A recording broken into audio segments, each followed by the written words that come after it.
Before yeah, I got it. Okay, let me just start, and I start slowly, then people can bump in to the session. Maybe real quick, I should just reintroduce you with the recording on because I'm so stupid I did it before I turned it on. So, without further ado, here again is Carson Book. Thanks a lot, Bill. I start sharing my screen. Somebody has to say if this is visible. Thumbs up. It is. I try to get in presentation mode. And well, thanks for inviting me and giving me the chance to talk about stuff that I like. And in your first introduction, yes to all of those. I love baking, I love good music, I love good books. I like to write them, and I will tell a bit about that too. And I am especially occupied with doing safety right. And that's why I write some books, because some stuff annoys me, and then it's a great way to get some frustration out, and also share some of my reflections and some of my knowledge, and maybe help others not make the mistakes I have made, or well, just share some ways that I think are more useful.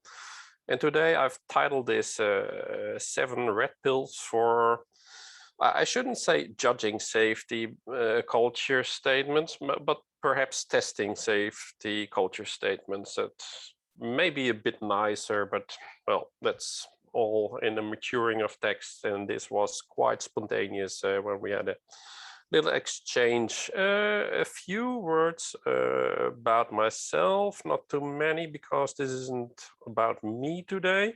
My background, I have worked many years in railways in the Netherlands and in Norway. I have been involved on the investigation side, I should say, into some major train accidents. And well, worked on all kinds of safety management in railways. I had a little stint in offshore, which is not my sector, I must say. And this last 6 years, I work in police for Norwegian police force with occupational safety, which is very fluid into all kinds of directions. I was involved in a very nice project about safety of police dogs, very interesting. And well, I'm mostly working on risk assessments and helping people understand risk, handle risk, learning from incidents, learning from stuff that goes well, and all that kind of matter. And in my spare time, I did recently a Master of Science on Lund University, Human Factors and Safety Science, or recently 2019. I'm now connected to the program as a teacher and tutor for a first-year student. And when I have time, I also write some books, and you see them here. And well, one of my special interests is the work of safety pioneer Heinrich, on which I did a book earlier this year. But we're not going to talk about that. I'm going to introduce you to some ideas taken from my latest book, which is titled The First Rule of Safety Culture. And we will get back to that rule and what it says. But first, rule of engagement for tonight. I don't see the chat, by the way. I see they're happening something in the chat. We can get to that later. But if you disagree with me, feel free. I don't need to be right, but I want to make you think. And well, we can discuss points of view. And I offer my point of view and my reflection to make you think, and maybe I put them a bit more crass than you like, and then I think that's good because that makes you react. Yes, let me see. As I said, I wrote a little book about safety culture earlier this year, and it really was a bit people call it a labor of love, and it is, but it was also a labor of frustration, because at some point I thought, well, there's so much babbling about safety culture, I should really do something about it. And I had been collecting material for about 4 years, and I just this summer I took the time and wrote it all out in a little book and some structure. And I thought what I want to give to the safety community is a book that's more critical about safety culture than what you get. So I first went on Amazon and looked at the, well, I don't want to call it competition, but what else is there on the market? And this is the first 6 hits that I got. Those are the English books, and then I added 2 Dutch books, which I didn't find that quickly on Amazon. And I thought, well, what do they say? And I must admit, I have not read any of those books yet. So I'm really judging them by the covers and by the blurb that's on Amazon. But they're all, what I suggest is about you can make safety culture. It's modelable. You can measure it, and you should, and then you should make some step plan that brings you in 5 steps or 6 hours or whatever to the place where you want, that people are not effing stupid or are not asses or whatever. So they're also very normative in their teaching, and most of them seem to be very reductionist. They are focused on the people who should do something to their brain or to what they do, or not make mistakes, and so on. So I thought, I'm not going to write any of those. I'm going to do something different. And then this was actually the thing that really tipped me off at some point, where I thought, why do people use the C word so much when it's not even necessary? This was a little post on LinkedIn about a podcast by the Dutch Inspectorate for Railways. And it said, we are working on safety culture on the railways, learning from errors, learning from unsafe conditions. There's a little reporting. We want to change culture. And I asked him a question. I said, why do you use the word culture here? Why does it make sense to you speak of culture? Why, for example, don't you speak of safety management? We're working on safety management on the railways. And the sentence would have exactly the same meaning, or just drop both culture or management. Just say, we're working on railway safety, we want to learn, there's too little reporting, we want to change that. Why not just speak plain language that people understand? Why do you need to drag in a difficult word? And I didn't get a satisfactory answer. I was a bit berated. Well, you should understand it's about motivation and blah, blah, blah. I said, well, sorry, it's not about motivation, because that's an individual thing, and culture is a group thing. So I think you're missing the point, sorry. And the discussion stopped there. And I thought, I really need to provide peers with some better understanding. And let me first stick a bit to the thinking. Why do we speak of culture? Because, and I think it has to do with these programs and plans. And what functions do programs and plans have? And there are 2 main views you could have. One is the rational perspective. I would say this is the common sense approach. If somebody asks you, why are we making plans? then you would say, well, we have some goal we want to achieve, and when we need to know what we are going to do. On the side here is a little clip from a Dutch newspaper that I accidentally saw when I prepared a Dutch version of this presentation. And it says, for life after COVID, we need a plan. It's just how we do stuff. You want to do something, you need a plan, you need to make some steps, you have to think through those steps, you have to plan what you need, prepare yourself, you have to make some contingency plans. If something doesn't work how it should, then you have a plan B or a plan C, and so on. And that's how our management system works. That's the rational perspective on plans and programs.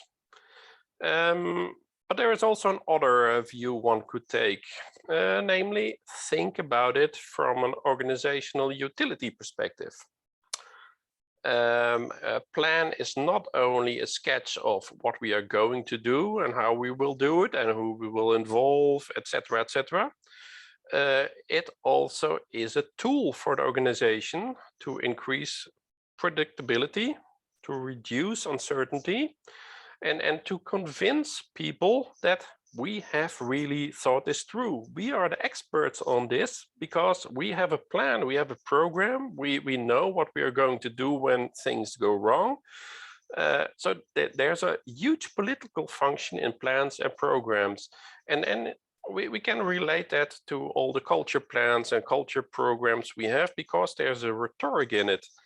If you talk about a culture program, then people think, well, Carsten has thought about how we are going to fix this cultural problem we have with reporting or non-reporting, and the learning bit, and I have the steps, and I have a program, and well, it's probably okay. So it signals something more than just the contents.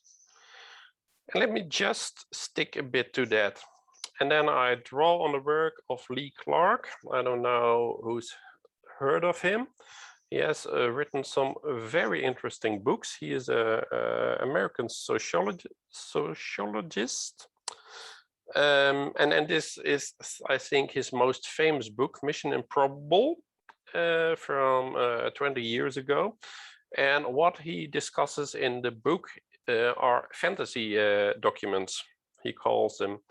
Those are emergency plans that look nice, but have mostly the function to convince people that we should just do this because we have a plan, so we have probably control. But the plans are not based on any reality. And one of the cases he discusses is the disaster of Exxon Valdez, where there was a big plan. If a tanker crashes or whatever, and there's a leak, then it was expected that they could clean up, and they could not. What Lee says in his book, and I think this is a very interesting thought, he says, when we have plans and you can connect it to basically everything we do, there is a substantial part, Clark calls it the functional part, which are the safety actions. What are you going to do when things go wrong? You're going to clean up, and you're going to warn, and you're going to try to build barriers and whatever. That's the substance, the functional part of your plan, and then you have the symbolic part of your plan, which is the rhetoric, which signals we have the knowledge and so on, so you should just listen to us and believe us, we are professionals and all that. And just as a practical example, just think what you are going to wear when you visit a workshop someplace. You're probably going to don safety shoes, probably a helmet, glasses, a high visibility vest. There's substance to that because you want to protect yourself. On the other side, there's the symbolic part. We are the safety people. When we walk on the shop floor, we should look like safety people and be a good example and so on. So there's both sides. There's the functional part, there's the symbolic part. And we should be aware that the symbolic part is important, but it shouldn't be the most important part. And if it's the most important part, which it could be because we want to sell, for example, in a safety culture program or whatever, we should be very mindful not to believe our own rhetoric all too much, and be very aware of the possible side effects of our rhetoric. If we push on a safety culture project for whatever reason, be aware of what you are doing. The rhetoric is good because it convinces some people of stuff to do, but we should be clear that there may be drawbacks to it. And now, the moment you've all been waiting for, of course, because it's in the title, 7 red pills.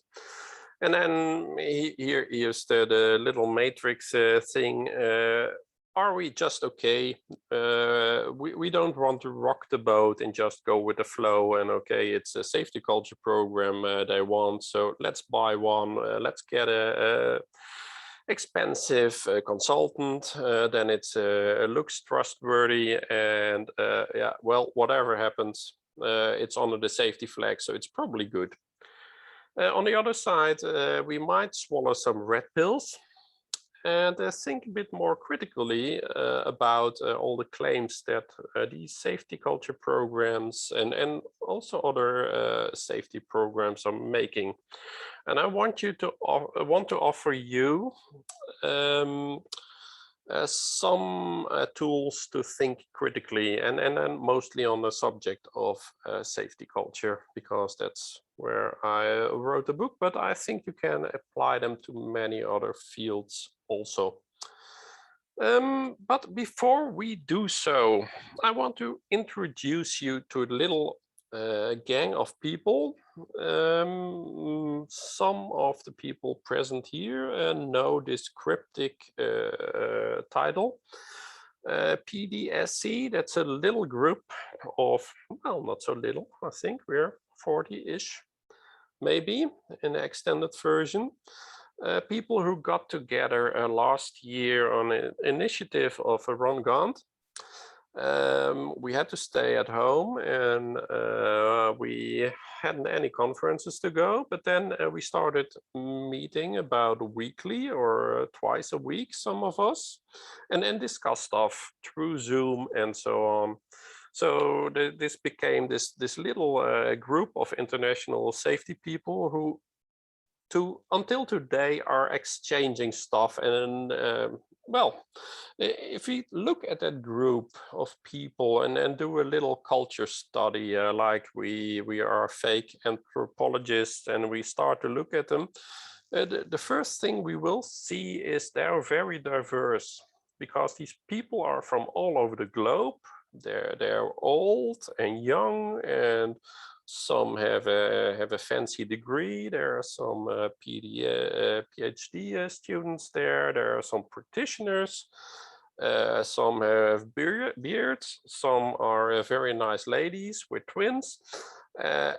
It's a very diverse group, and many languages, and well, it doesn't look like it's a coherent group in any way. But if you study them for a while, you will see that they have this common language. They speak of stuff like local rationality and human factors and complexity, and those are words that are around all the time. And then they have these rituals like learning and growing, where they share documents and papers and comment on papers and share web links and stuff. And then there are a lot of bacon stories. And they have all these places where they meet, like Zoom and WhatsApp and Slack, all virtual. So most of them have never seen each other live in real person. That they have heroes, Decker, Rasmussen, Woods, some other folks who they celebrate in a way. and they have those beliefs like it's not good to blame people. What was that on there? Error could never be a conclusion. Error is a consequence of something. So if you study this group for a while, then you could say there is a PDSC culture. Even though these people are very diverse, they share something which seems to govern their discussions and their lives, and we might call that governing force culture.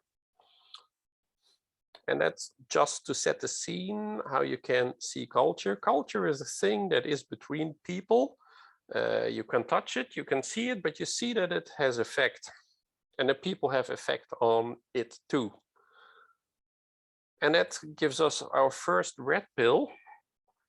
Culture is not a thing.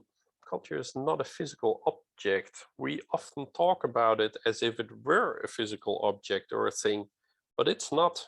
It's nothing we can touch. We can sort of feel that it's there, but it's very hard to put your fingers on it. And it's very hard to describe clearly what it is and how it works and what it does and why it does so. And it's very subjective. If you ask different professors, they will come with different explanations. They will come with different definitions. And that makes it very hard to measure. You can measure parts of it, parts that you define, but you can never measure it as a whole or conclusively. So first red pill that I want to offer you is if somebody speaks about measuring safety culture, be hesitant, because it's very hard and it's basically impossible because it has so many sides and you can't touch it and so on. It's not a thing. Then a little intermezzo between the first two pills. I was in this other meeting a while ago where I did a similar presentation, and there was another presenter, and this presenter said at some moment safety culture was a pretty hard thing to and difficult and complicated, and why not just simplify it? And for this person, said he was had come to the conclusion that safety culture it's as simple as this. It's about you. It starts with you, and then this picture. Many of you probably can't read what it says. It was taken at one of the offices of the Norwegian police in a bathroom. It's on the mirror. There was this sticker: "You are responsible for safety or security." It's hard to understand what it's safety or security in Norwegian. I think security. And it then says you make choices, and your choices are important for a good security. So are you always secure? So here's a clear example of what also this other person did.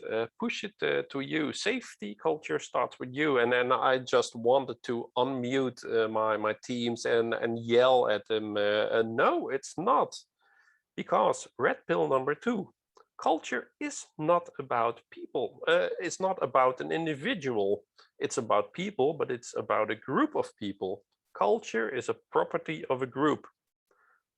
Karsten does not have a culture. Bill does not have a culture. But Karsten and Bill can be together part of this PDSC group and a part of that culture. And Karsten is also part of Norwegian police and is part of a culture that's there.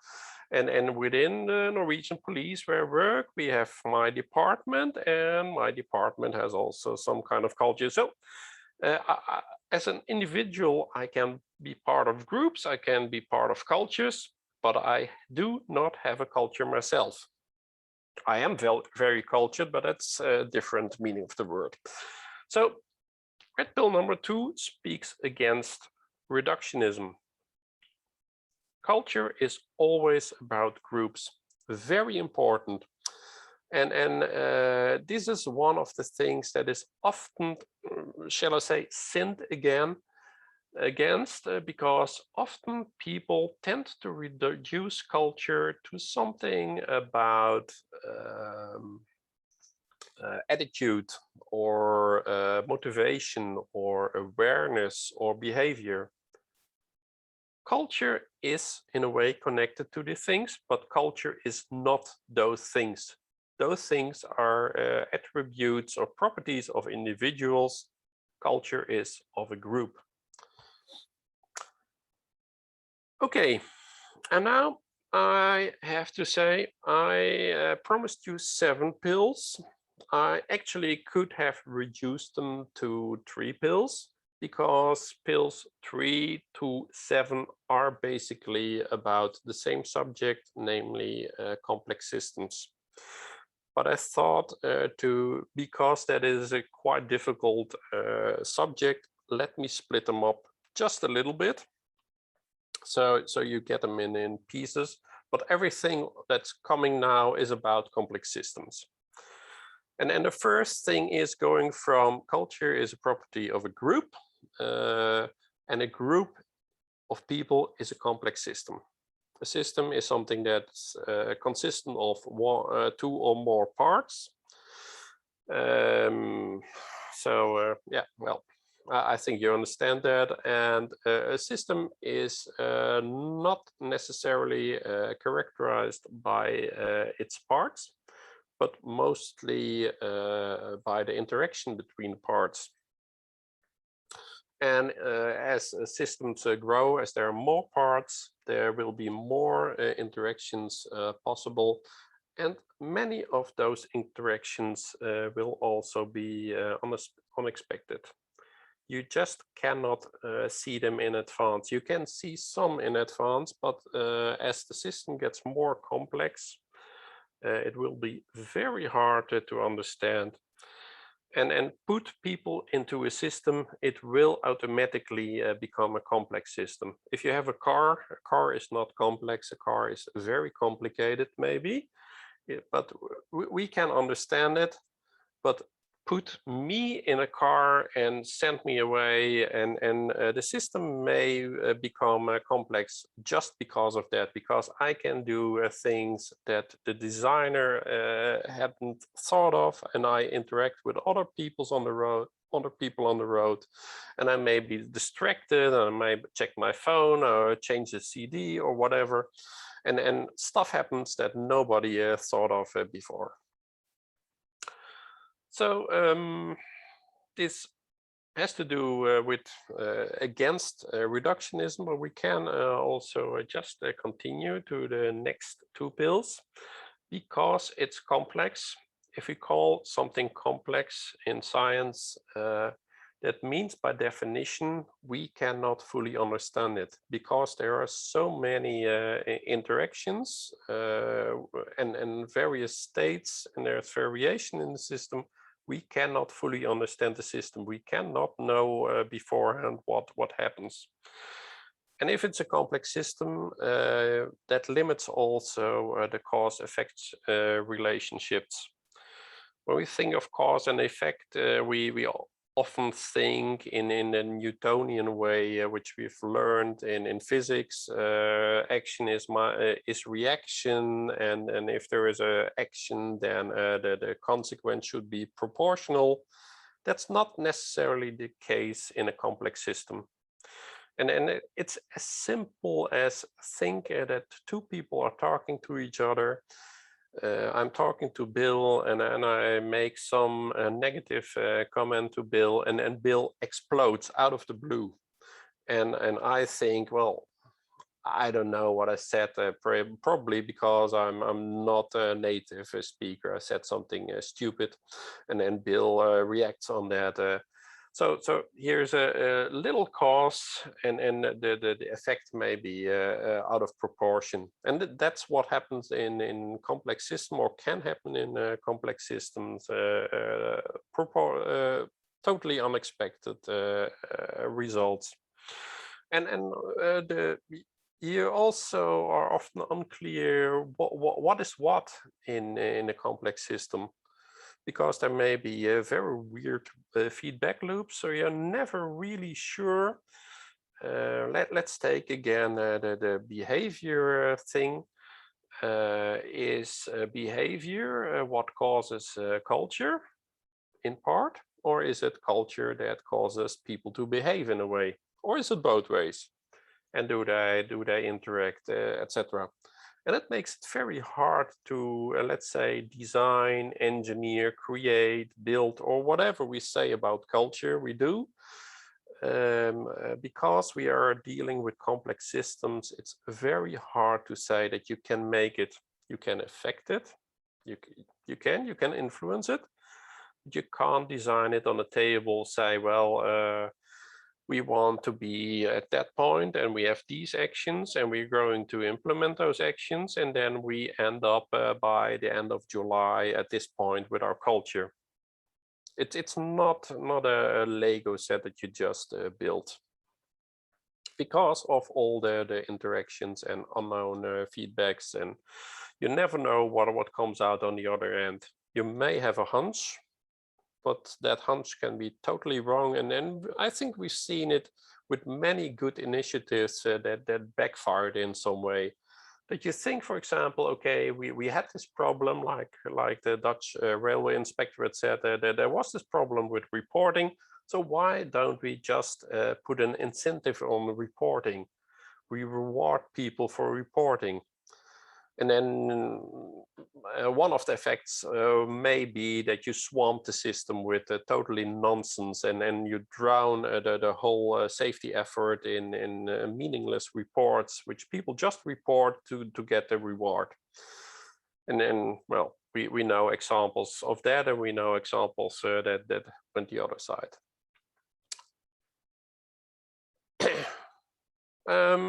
Yeah.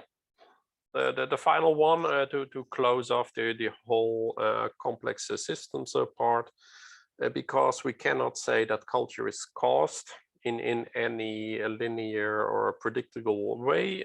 We speak of emergent. It's an emergent property, and an emergent property you never can trace it back to the parts. It's something that happens because of the interaction between the parts and the system around or the environment. Okay, I'm not going to repeat them, but these are 7 elements that I want to offer you, or let's say basically 3 main elements that I want to offer you to test culture statements if you come across them. Culture is a construct, you can't measure it. Culture is a property of a group. You shouldn't break it up into components and not make it about individuals. And culture is about complex systems. And because it's about complex systems, you can't reuse it, and it's very hard to design and engineer. You should treat it as a complex system, which means you have to treat it very carefully because you cannot understand it. And then, nearing the end, for the record, I am not against the use of culture as such. I think safety culture and definitely organizational culture are valuable things or constructs, not things, are valuable constructs for us to think with. But we should use them as lenses, not as tools. We should use culture as a concept to look at an organization or a group, a subgroup in an organization, and try to study them through that lens and understand what's happening and why things are happening, because culture is able to provide in part answer to well, if you are amazed why is it how it is, culture is a way to explain it. But because it's an explanation and a description doesn't mean that we should turn it around and make it a prescription. And then that's what we often do. We take an explanation and we see, okay, this is how it is. Then we have a gap analysis, and then we say, let's improve the culture. So, and then you use it as a tool. So I don't think that's the wise thing to use it instrumental, but you use it as a lens and use it as a discussion team. Or this is what we saw when we looked in a cultural way at our organization. What do we like? What don't we? What do we dislike? How could we improve this? And I think that's a great way.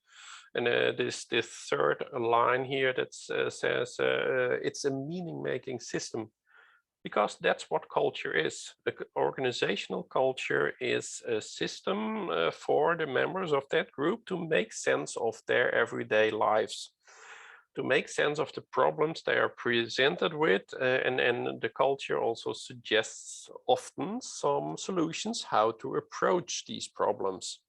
If you're working in an organizational, in a bureaucratic organization, and there's this problem that presents itself, they will probably try to treat it in a bureaucratic way by, well, we need a plan, we need to study this, we need to appoint a committee, and that's how they do things, which is one of the popular definitions of culture.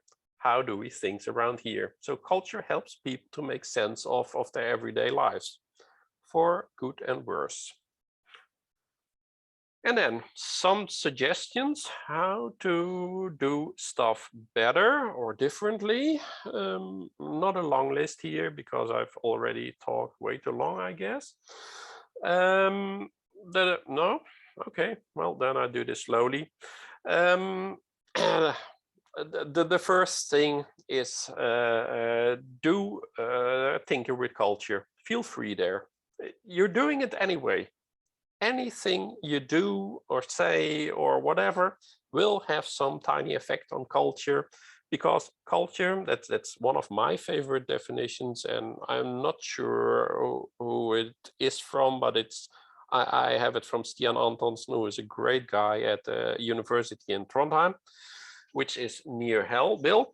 Yeah. He says culture is what happens between people when they interact for some time.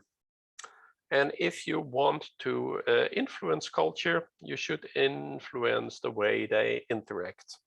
And my HR director has said this lovely thing some years ago now already.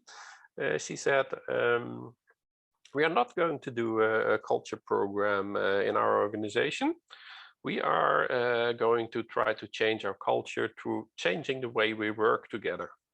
And I think that's brilliant, because that's what culture is about influencing the way we work together, the way we speak together.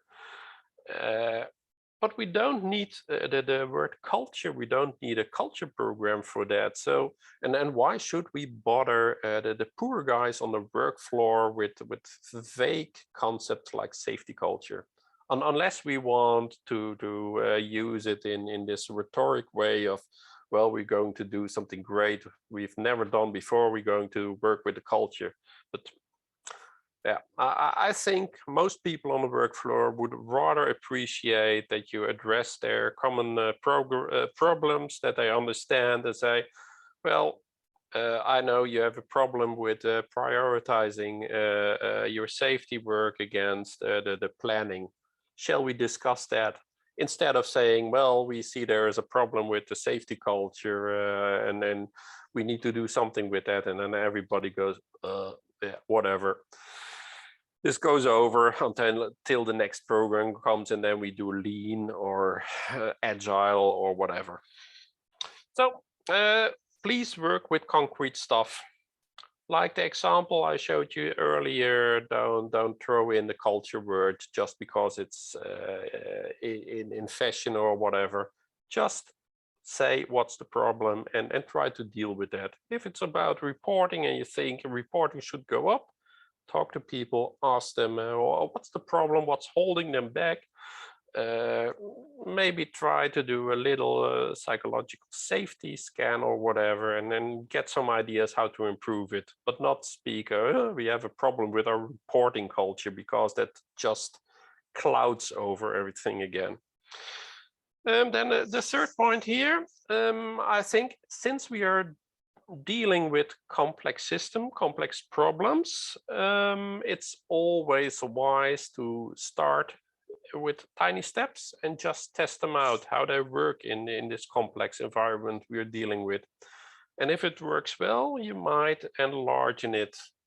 There's some safety orders. Todd Conklin, I read this a lovely book by Robert Jan de Boer recently, that they discussed this idea of micro experiments, and I think that's brilliant to do in combination in connection to safety culture stuff, because you're dealing with these complex social systems. Just try something out in a small group, or well. And then it's not so hard to reverse them if it doesn't work, or if it works the wrong way. And then there's not a lot lost. In contrary, when you start this big project with a lot of investment and posters and town hall meetings and, well, you know. And then I think one of the things that's super powerful and pretty cheap, but not always easy, try to influence interactions through language. Just by the questions you ask, avoiding normative qualifiers, which is super hard for us to do, because in some way we humans are so programmed to use normative qualifiers. And just as an example, I was in one unit, I helped them investigate a near fatal accident. And we had this great plan that we are going to do an investigation. We are not going to look at the event itself, because, well, if we do so, then everybody will say, well, this guy shouldn't have done what he did, and the stuff he did it with shouldn't have been there. So let's make rules and let's enforce the rules. So we said we are not going to look at that. We are going to look at this context for the accident and study that, and we will try not having any normative views on what happened. We just describe how it happened and how it came about, from taking into account the history of the situation. And so we had this brilliant session, and I was there, and I wrote down, tried to map it in an influence map. And I went to the hotel after the meeting, and I thought, well, let me clean this up for tomorrow's meeting when we take the next step. And I looked at my drawing, and every term I had written in my cloud or in the map, it was normative. I was talking about bad prioritization and late projects, and every term had a qualifier. And then I thought, well, I just have to redo everything. And I wrote it again and put the factors without any judgment.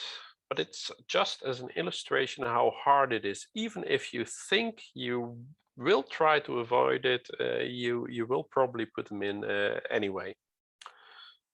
One final thing, I think that's how do we deal with bad news, and it's probably one of the most important things that we can try to do to influence safety culture or organizational culture in a positive way.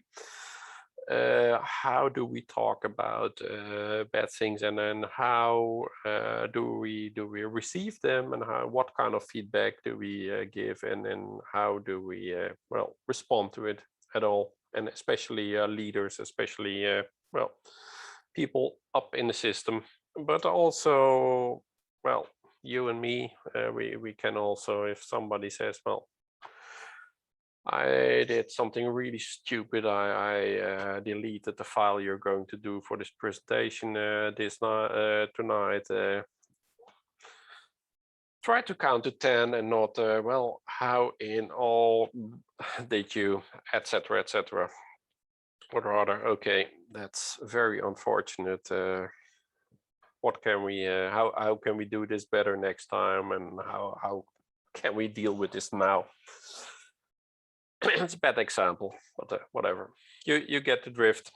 But my suggestion, first rule of safety culture, you've probably recognized the picture. It's taken from Fight Club. It was not my idea. My colleague at Lund University, Roel van Winsen, he has this picture for many years, and I just stole it from him, and he thinks that's very cool.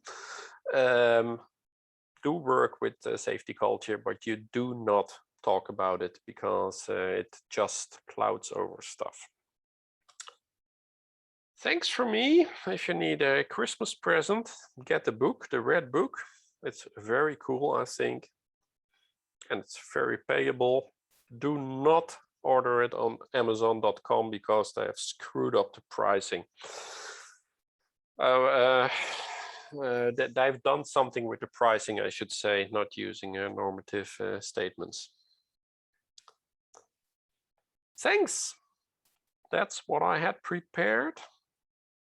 And I'm open for questions or whatever. First, can I just say, awesome. That was great. I look out at the faces that are there, and I don't see a lack of recognition. So people are understanding. Pretty please feel free to unmute yourself and ask Karsten your question yourselves. Don't everybody speak at once.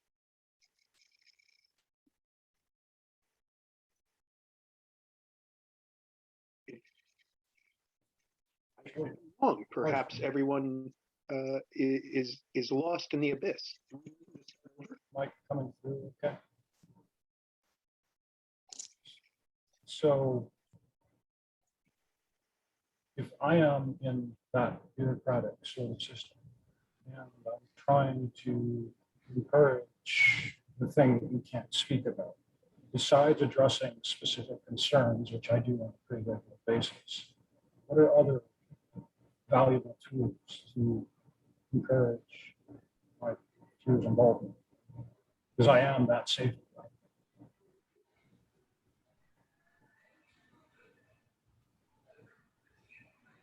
I didn't fully get the question.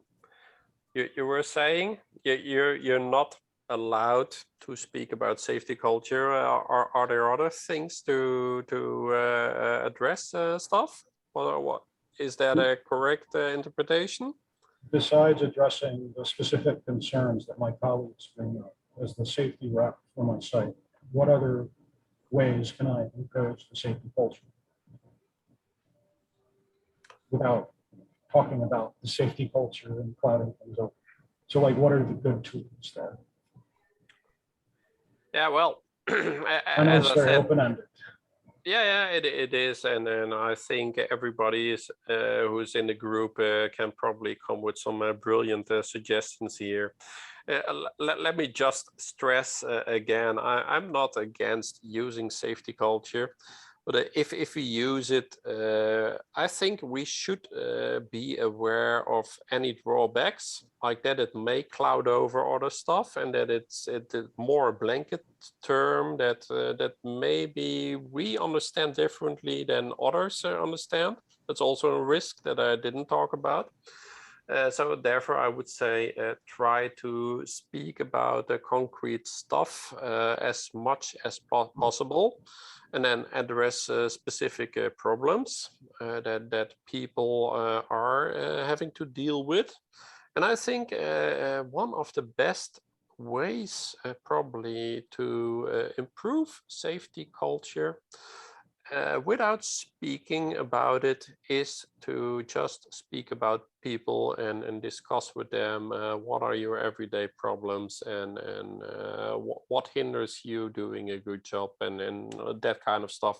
And maybe even that we shouldn't talk about it, but that we should encourage them to discuss the stuff themselves, between themselves, and have a discussion about a risk, have a dialogue with their manager to speak about what are their problems, what are their issues with the prioritizations and resources and planning and so on.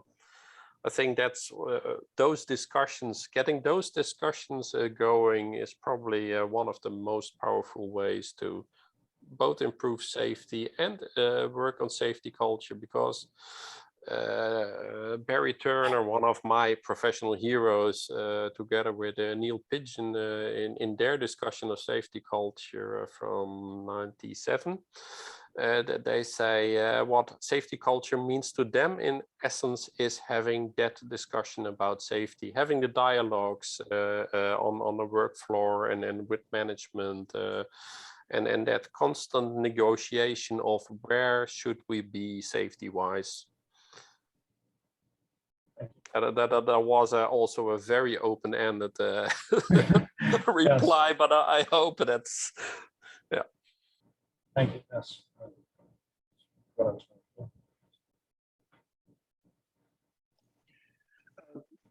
Dave Smith, I think, had a question or statement about something he was reading.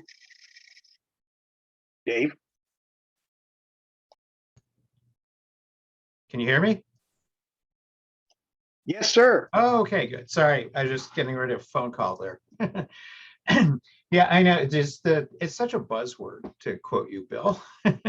And yeah, I'm not sure people really know what it means. I mean, I just was reading this safety management and construction thing that has a lot of great info, but just as I would, there's this article that I put the whole thing in the chat if anybody's interested, but that we could have a culture of safety that's data driven. Hot off the press, just issued this week too. So I think we have a long way to go to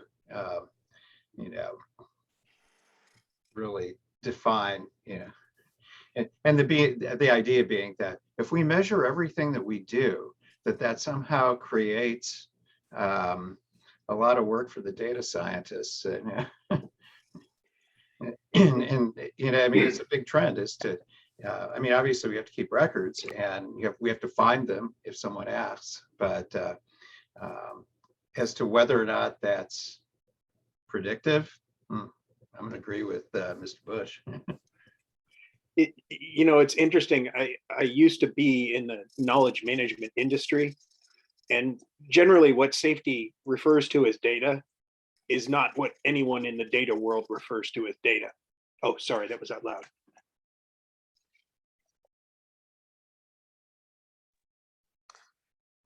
Dave, I think it's very interesting that you share this, and I obviously I haven't read this, but last week, no, the week before last week, I spent a part of my autumn vacation reading Gert Gigerense's new book, which isn't in English yet. So I put a little review on my website of the German version.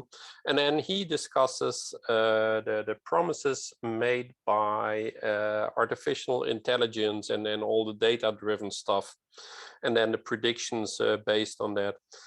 And his suggestion is we should be very cautious buying into that kind of propaganda. And I know a lot of people are in love with the thought, well, AI is going to replace us and make that AI will not make the same errors that we make, etc., etc.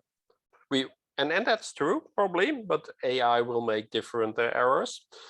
That none of us would ever dream of making, not even on purpose.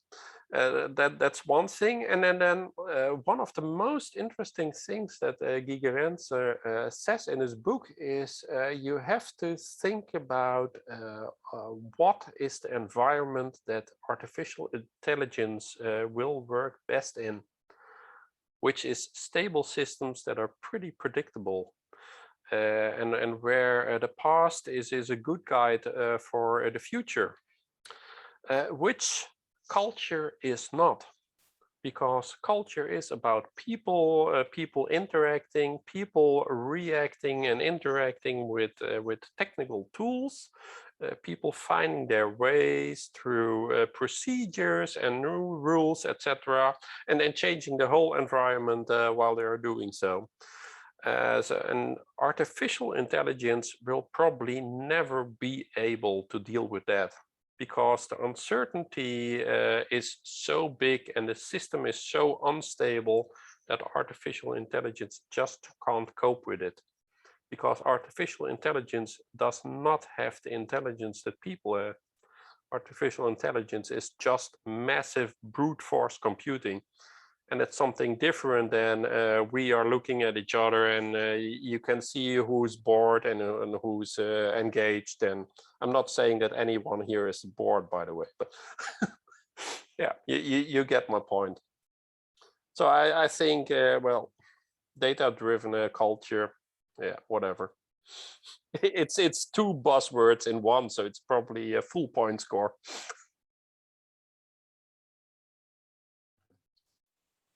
Carsten, I appreciate, I really enjoyed your point about I think being about being able to perhaps influence the culture, but you can't really, you can't set it out, you can't set out this as any sort of indicator or goal, being that it's an emergent property. I think that's the challenge, to communicate that to, you know, to your board or some of your senior executives, is really, you know, they've heard it so many times that for them it becomes gospel. And then it's a way, and then finding the way to tweak that so they understand, so that they see it as for what it is, that it is a complex system, that we can't possibly see all the feedback loops, you know, or how things are going to affect it.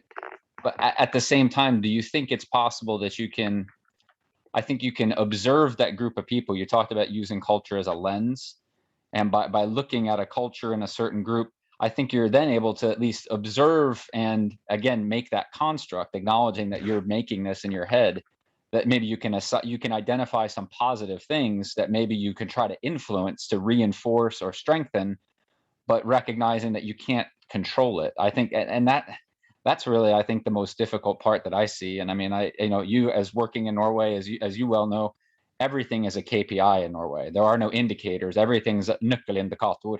So everything is a KPI. So that challenge, that doesn't make it any simpler. But and I've, you know, I'm glad you gave me a copy. I was lucky enough to meet with Carsten and get a copy of his book handed to me in the train station in Oslo several weeks ago. And it's definitely been very interesting reading what you have to say. And I appreciate you taking the time to talk to us tonight. Yeah, well, when we met, we spoke about what were better ways to measure, and I haven't tried it out.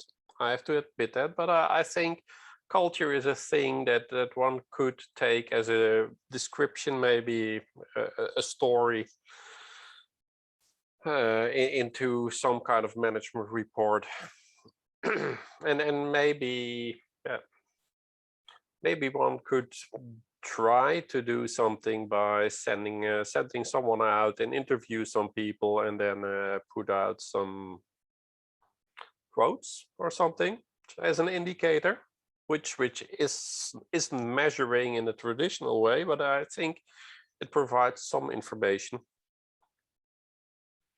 And then there are companies who do not try to measure safety culture, but that they have at least some kind of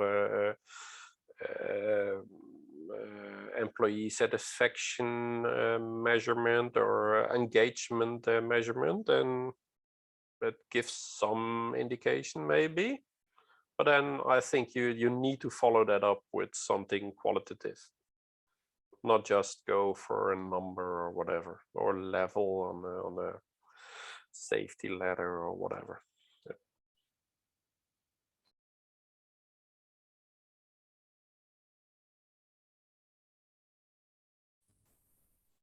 Hey, Karsten. Small question. The link in Amazon, I always see this high price. So can you share the correct link? Or how we can find it? Shop around. with other, and I'm still in the process of complaining that I have an issue with their hard copies on Amazon in the US and the UK and Australia at the moment, but UK and France and Germany are okay. And then I'm happy to send a copy if anyone. But then it's a Norwegian postage, which isn't that kind either. But it's cheaper than Amazon. All right. Thank you. Okay, I do want to warn everybody that this seminar is limited to 30 hours. So we only have 29 more hours for folks to ask questions of Karsten.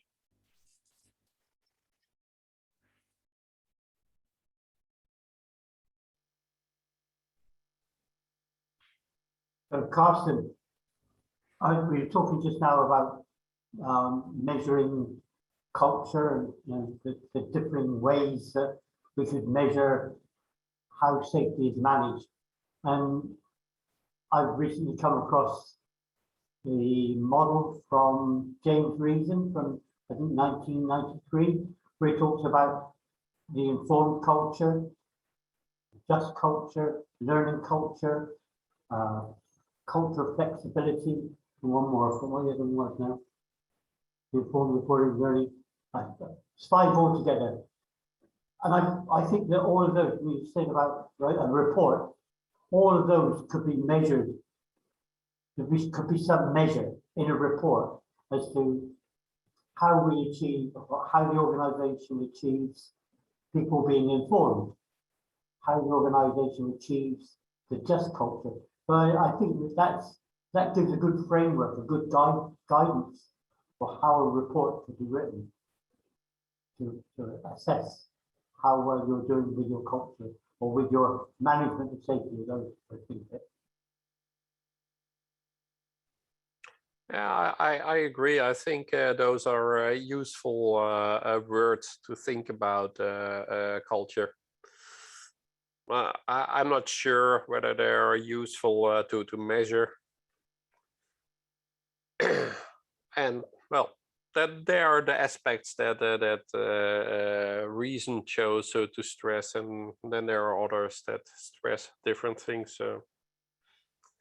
But yeah, I think he should get the credits of bringing some of this stuff pretty early and in a really understandable way. So I like the chapter in his book, even though it's called Engineering a Safety Culture. But he does nuance that in the text. So it's just as a Swiss cheese, we shouldn't take it on face value, but read the accompanying text.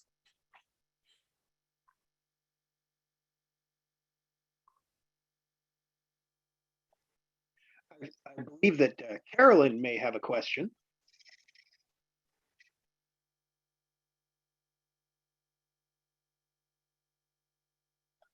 Unfortunately, she's at work and can't talk. So let me attempt to verbalize it. She's a huge fan of Karsten. Karsten, will you be having t-shirts available later? Question mark, just as a side thing. Grateful for this opportunity to learn from him. Would you say that we can influence subgroups within our department? Is it worth trying? Yeah, why not? Well, I think you're doing it anyway. And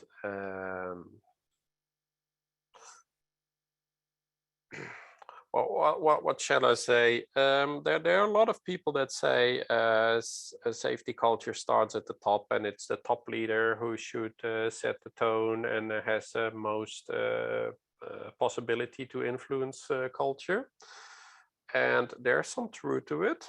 At the same time, I think we can also have our contributions. I do not have the effect influence that my director has, of course, because not as many people listen to me, and I cannot change the priorities. But I think if we're talking about subgroups, you can definitely do something on a low scale and through very simple means, by just discussing how we're going to speak to each other, and is it safe to speak in this group. Can we share concerns? How are we going to deal with those concerns, and so on? And also do some structural things. Andrew Hopkins, you may have heard of him, the Australian sociologist, who has written a lot of interesting books on safety. His newest book is suggests that you can, rather than have all these behavioral or whatever safety culture programs, you should rather focus on building a good structure, like having how are you going to structure how you're reporting and the learning, and how do you share experiences and so on. How do you work with that? So I think that's a very useful addition to the whole safety culture debate, and a very useful way to do, because if you can structure some stuff like how we discuss and in what forums we discuss and so on, I think that contributes a lot to culture. And Hans has a question.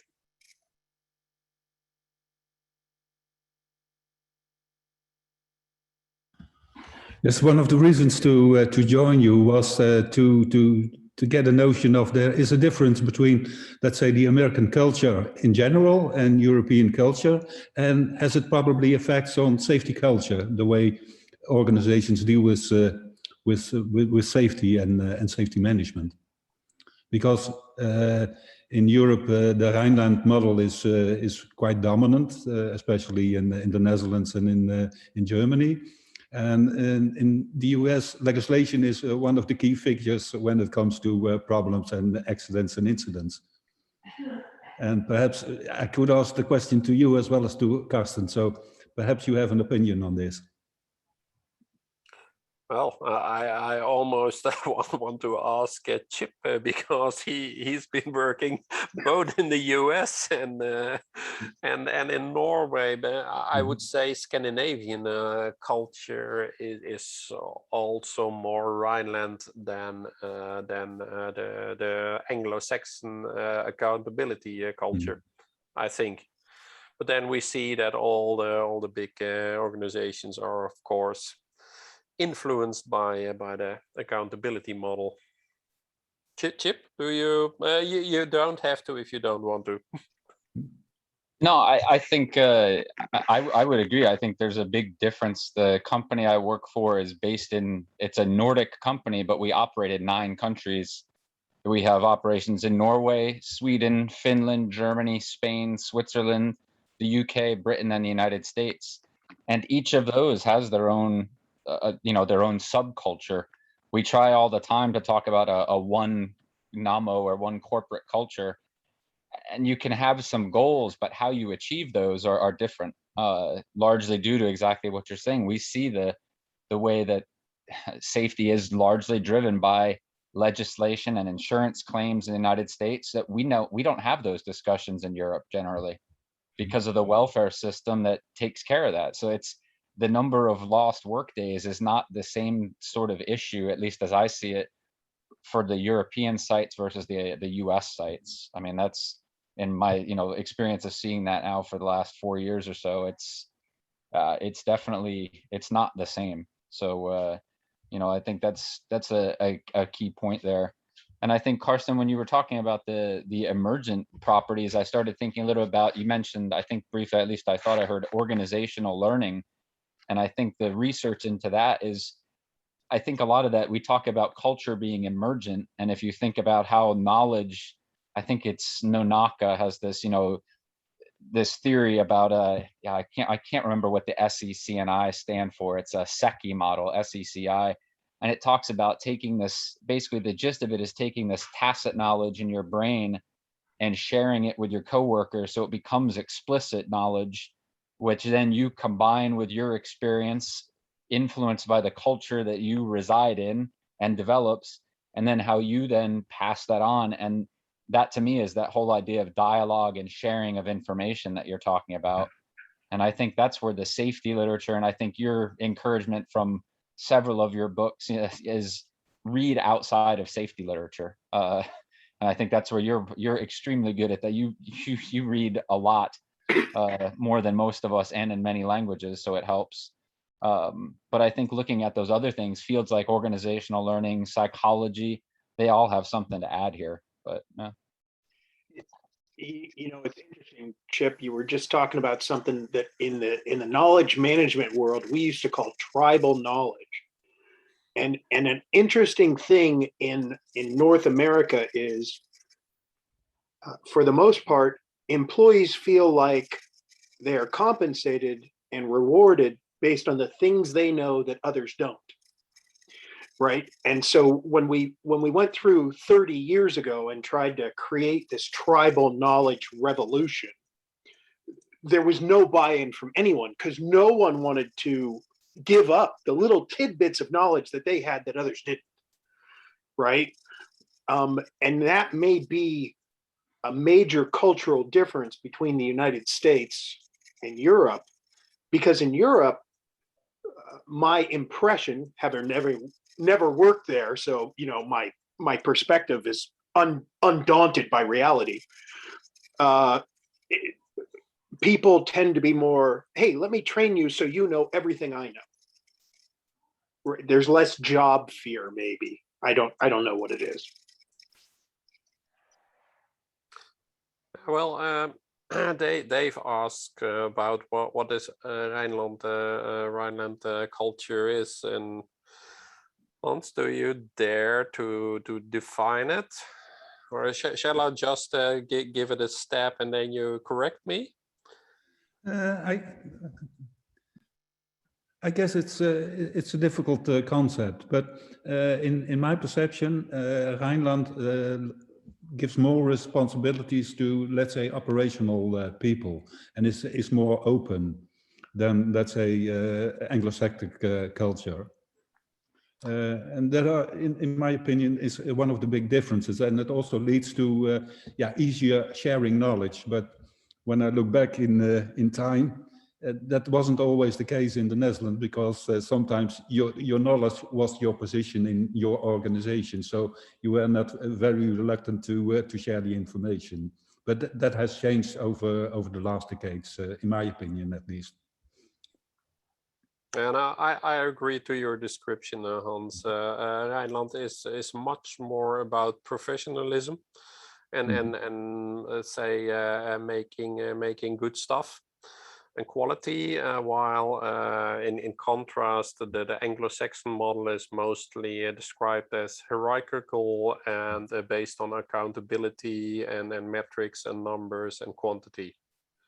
But in the Netherlands, it's erodating, and we become more, let's say, oriented to the Anglo-Saxon countries. So that's it's everywhere. It's a pity. Yeah. I think an easy way to distinguish between the two cultures is to simply look at the Norwegian explosivforskrift and the explosive safety law. It's quite simple to read, and it's when you read the chapter, you read the section. It's not a chapter. The probably 10 sentences or so on training. It just says that the company will establish a suitable training program. It's very much up to the company what they're going to do based on the risk that the company evaluates they have. Whereas you turn that around and look at the United States, and when we as a Norwegian company produce something for the US government, we then have to follow the United States government explosive safety laws, which is a 246-page manual with an extremely detailed listing of everything that, and I think that is the classic distinction between the two cultures. Cool example. Philip, say something you want to say. Yeah, I was going to say, in response to Hans, I've been working here in the United Arab Emirates for the last 4 years, and on a project, construction, operation, nuclear power plant.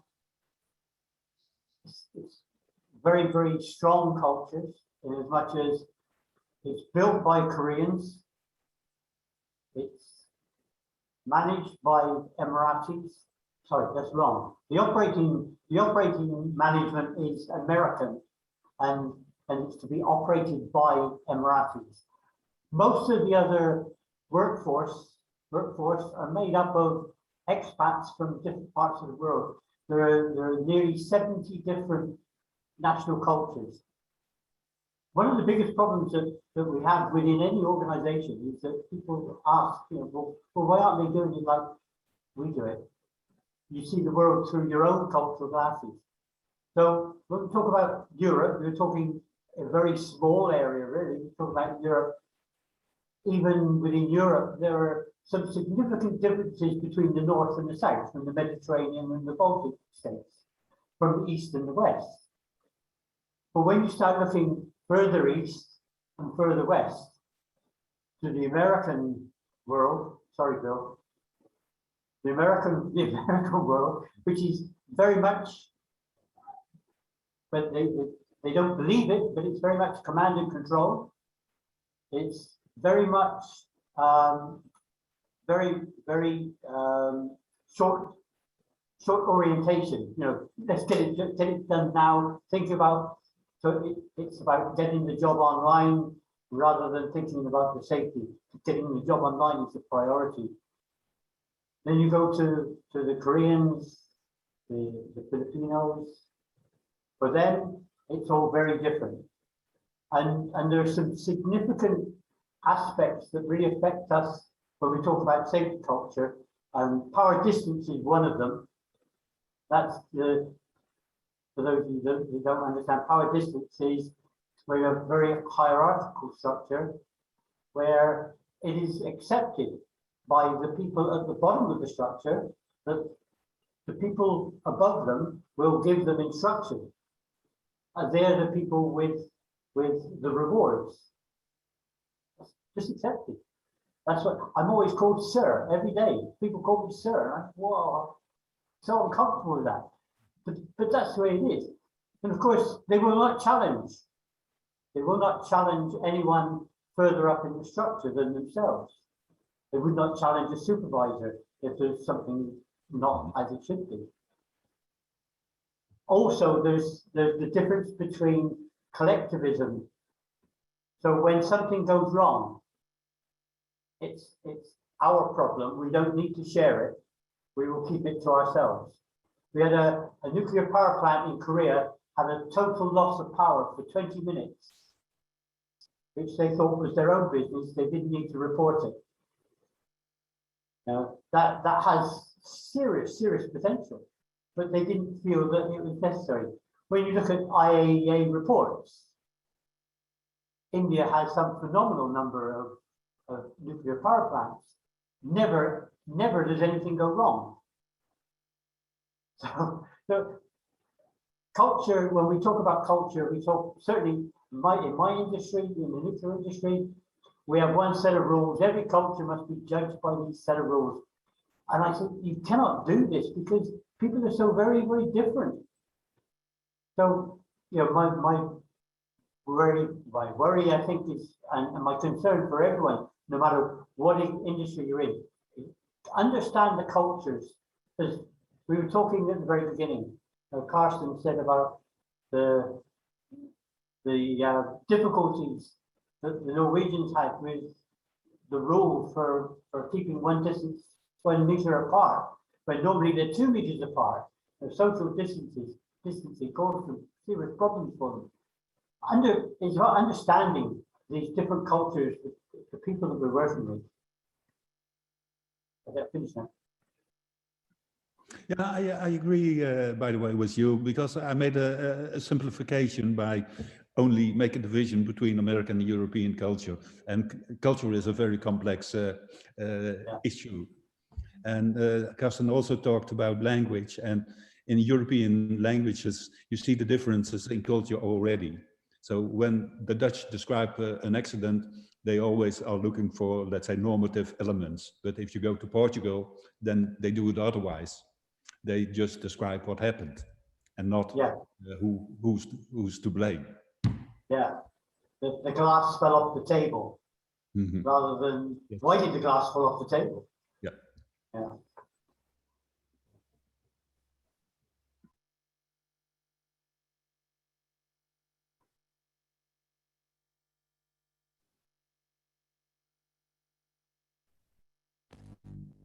Okay, I promised Kristen that there would be more questions, so somebody say something.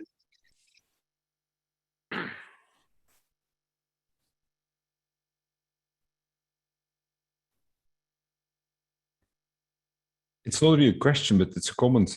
I was reading in a book, and you're saying, Karsten, that the word safety culture is sometimes also used as a way to stop the discussion. So yeah, there's a problem, we need to solve it. Yeah, but yeah, the safety culture issue, so and then we will not solve it because the word culture is used and misused. So I sometimes see it in discussions, and it's interesting to read it now. So thanks for writing it out. It's as an opportunist, it's a great word, because you can whatever you want to do, you can connect it to safety culture initiatives, and then just say, yeah, we're doing this to improve culture. And as I also say in that chapter, if it doesn't work out, there's always a lot of room to blame it on somebody or something else. And yeah, okay, it didn't work out because culture is complex, or management didn't provide resources, or those bloody contractors didn't listen to us, or whatever. Yeah. The crazy thing is that safety culture wasn't something that was talked about before the 1980s. It was only after the Chernobyl, Challenger, Bhopal. When you look at all of these disasters, they were nothing to do with culture. They were all to do with power within the organizations. And yet we're all sat here talking about culture now when we're struggling with the words they put in place or placed in front of us. And they're causing us such difficulty when really the issues that have created these big disasters are associated with power, not culture. Yeah, well, and even a Chernobyl report where safety culture really came in as the buzzword. It's a political move, or many authors have suggested it's mostly a political move to deflect a possibility that people would think that a Western well-run nuclear installations had the same problems, which wasn't possible because the Western installations had a different culture from those Russians. So yeah, it's the normative thing is there, and as you say, it's a power move. You just dictate the term and then how it's going to be used. And well, it's not about us. It was about the Russian safety culture. So sorry. I have something to add. In my opinion, safety, when I started with safety management, it was, let's say, a complicated issue, and it was mostly technical. My background is sociology. I'm a sociologist, by the way. But you introduced in your presentation today the word complexity, and complexity is from a quite different order, and we can't solve it with the word complicated. So there is more. It's not only a technical issue, and it has to do with people and the way people interact. So your views are shared by me, but you already knew that. So that's the evolution of safety in the last decades, in my opinion, at least.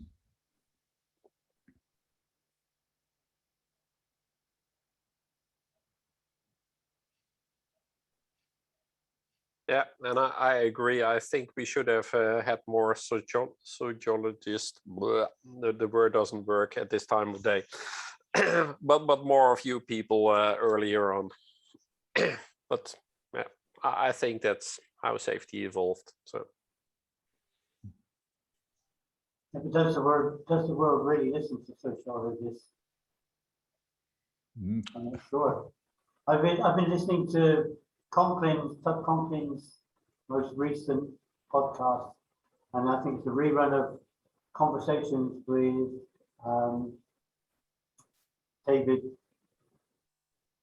Dr. Carson, conversations with David Proven? No, not David Proven. No. Older. Go back to 3 Mile Island. Woods. Dave Woods. Yeah. He's been having a conversation with Dave Woods, and really interesting, talking about the conversations that they had at the Clan Bay conference back in 1983, and the things that they said we needed to do then. It's still not done. We're still talking about needing to do it now, and it's very similar things. I think it was interesting what Bart was saying. I think with the when you talk about using safety culture as a reason or as a cause, and again, I think to understand, I think your point about it being a construct, it's not physical. It's fairy tales and unicorns, to use a to kind of throw it. It doesn't really exist. It's something we make up. And in that respect, I think it becomes sort of a simple answer, much like human error. To point and say, oh, it was human error. It was human error. Oh, it's a bad safety culture. And then it's easy because other people identify with it. And even though because they don't question it, that it's a wild and woolly thing, that it is just fairy tales and unicorns. So it's a lazy way to avoid difficult questions about things like like you look at Chernobyl. I mean, I started my background, Philip. I was in the Navy for 20 plus years, and I did half my time as a reactor operator on a submarine, and then I became a pilot. So I got to see nuclear power and aviation and how they do things. And it's interesting that almost it was always a human error, and we always had to work on our culture. And I wish to God I had read all these books. I'd had the time or taken the initiative to read a lot of these things 20 plus years ago. But I think that's really what a lot of it comes down to. It's kind of an intellectual laziness on the part of a lot of people. It's like cursing. I guess it's okay to curse in this church. So it's, but it's, I mean, that's my simple assessment of it. As I look at the way I've looked at an incident investigation or an accident, previously, I haven't been very good about asking questions. You build that linear structure because it's comfortable. You know what happened already. So there's your timeline, and you can walk out and feel that you did your job. And to me, that you can pin it on safety culture in the same manner. It's interesting, Chip, that you brought up aviation. when the FAA first started as the CAA, right? Everything was pilot error because they were trying to make money getting people to buy tickets on airplanes, and they wanted them to believe that it's safe so long as your pilot isn't a lunatic.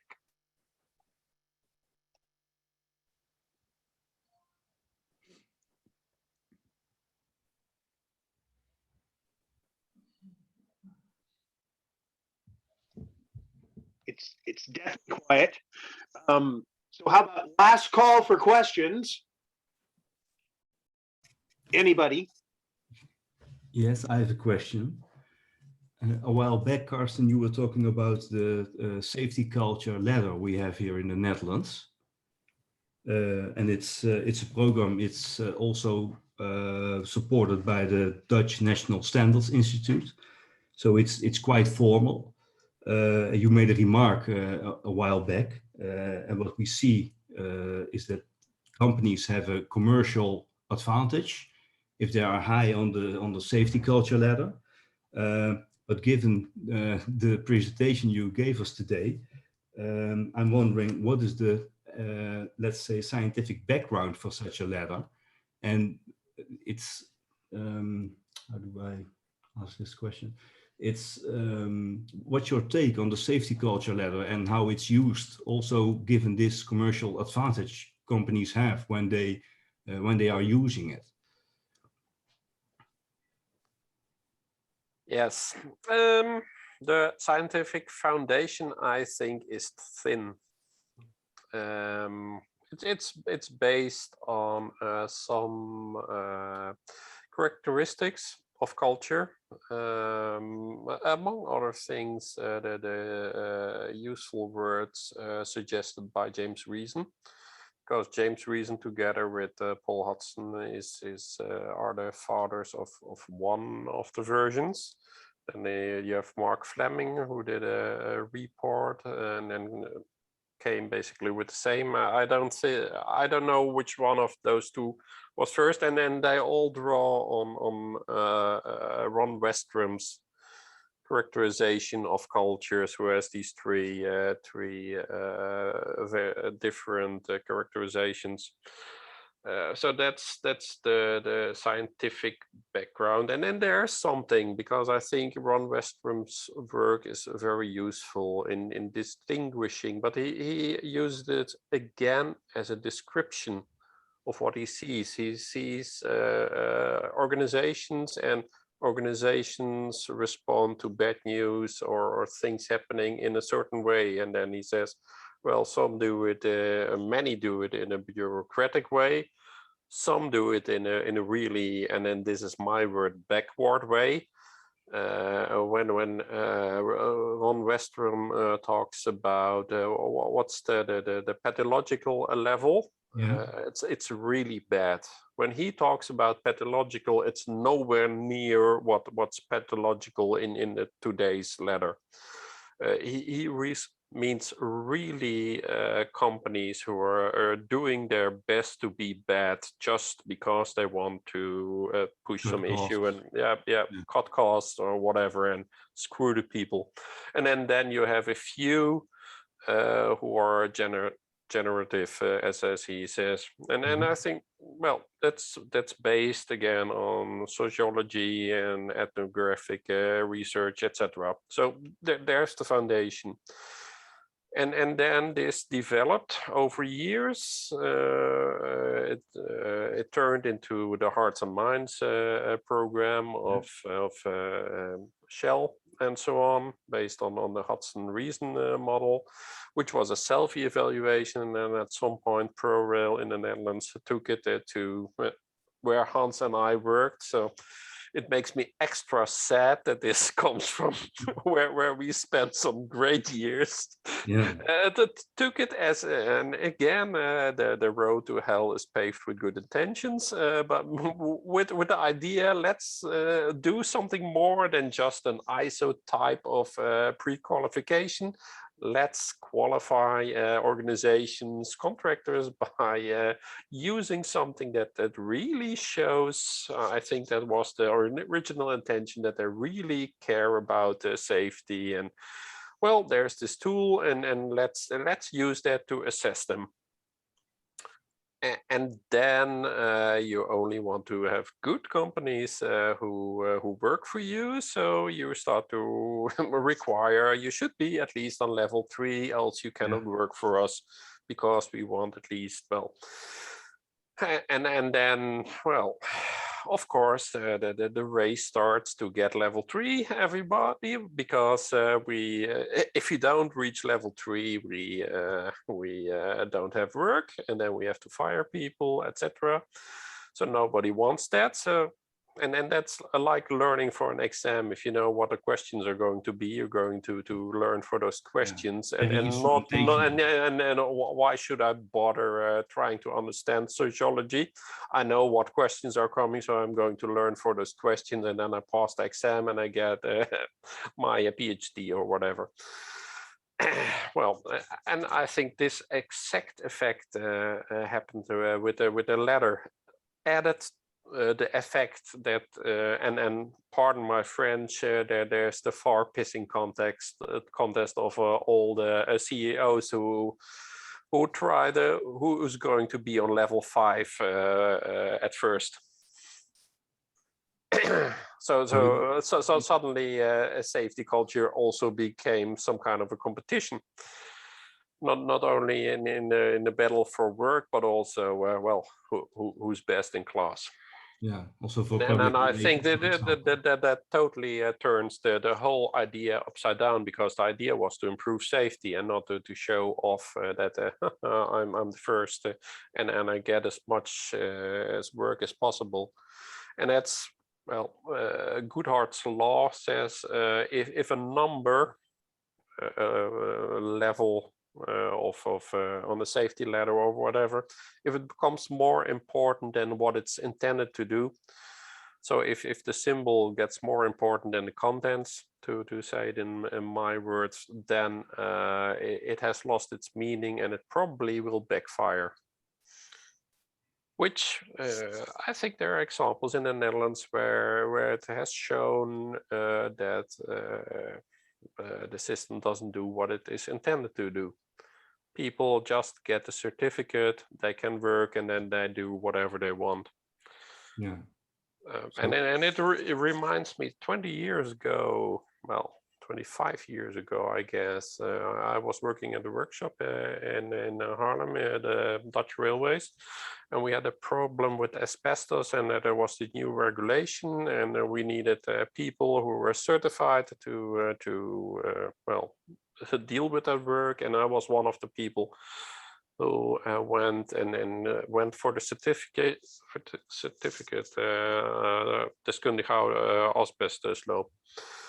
And there were I was in the first group, and there was this big gym, I think, where they had to put up tables, and people from all over the country were there, and they took the exam. And I finished the exam and went outside, and then another guy came out and he took a cigarette and he said, "Well, that's done, and now back to work."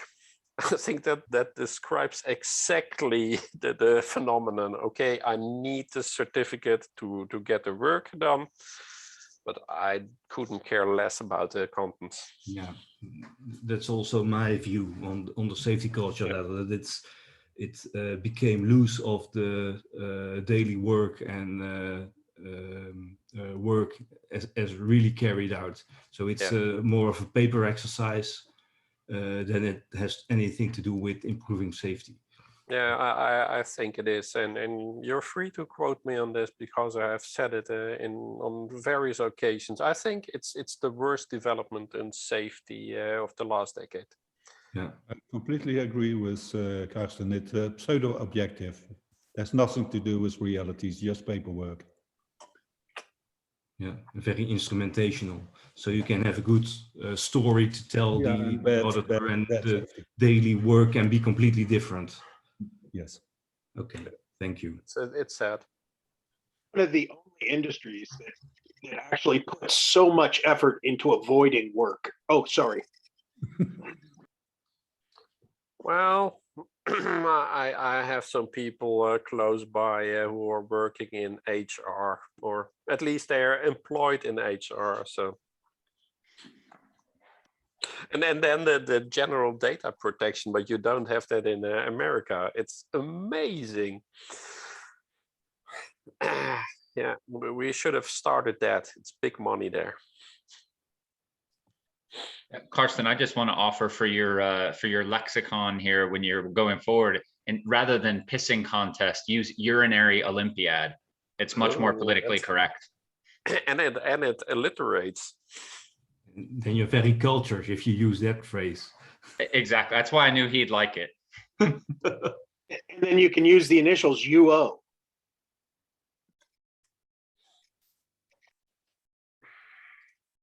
Well, it seems like we're petering out, and Karsten is kind of taking over his bookshelf.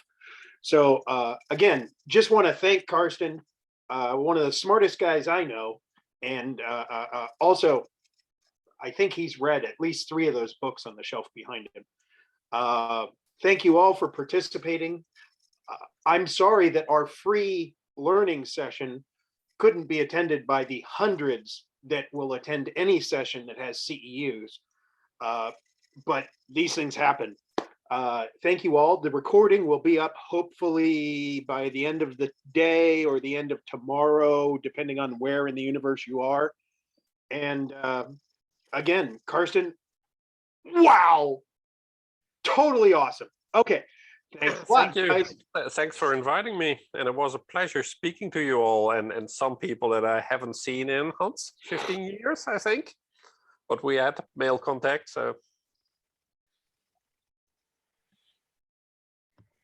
See you all. Thank you very much. Have a good evening. Thank you.